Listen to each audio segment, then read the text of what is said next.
Hi everyone, আসসালামু আলাইকুম। Nipa Akter blogs থেকে সবাইকে ওয়েলকাম জানাচ্ছি আরেকটি নতুন ভিডিওতে। তো বন্ধুরা, এখানে 1.5 কেজির মতন গরুর মাংস আছে। আমি ধুয়ে পরিষ্কার করে নিয়েছি।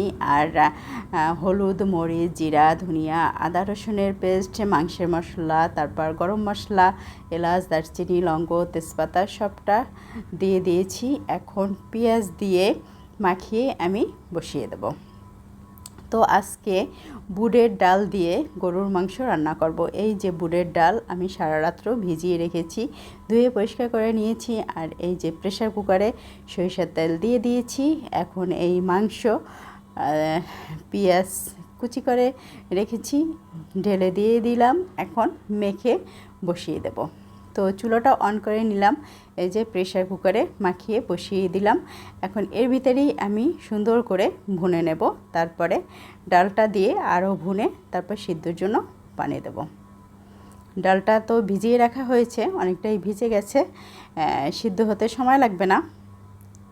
তো এই যে মাংসটা পুরোপুরি ভুনা হয়ে গেছে সুন্দর করে।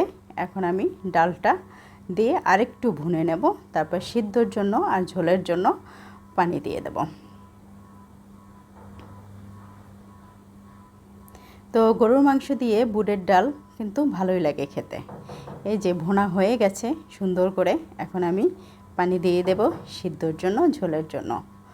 তো গরুর মাংস দিয়ে বুটের ডাল রান্না সব কিছু দিয়েই কিন্তু খেতে ভালো লাগে। মাংস দিয়ে, চালের রুটি দিয়ে, তারপর পরাটা, নান রুটি, চিতর পিঠা সব কিছু দিয়েই কিন্তু খেতে ভালো লাগে।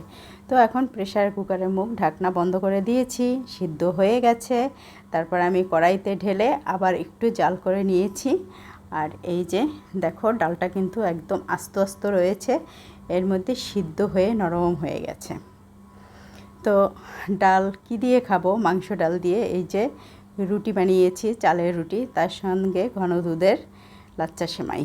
এই যে দুপুরের খাবার, গরুর মাংস দিয়ে ডাল আর ঘন দুধে সেমাই, লাচ্চা সেমাই আর চালের রুটি। তো আজকের দুপুরের খাবার। তো ঠিক আছে, আজ এ পর্যন্তই। অবশ্যই ভিডিওটা লাইক, কমেন্ট, শেয়ার করে দিও, বেশি করে ভিডিও দেখো আর ফলো করে দিও। তো ঠিক আছে, আল্লাহ হাফেজ।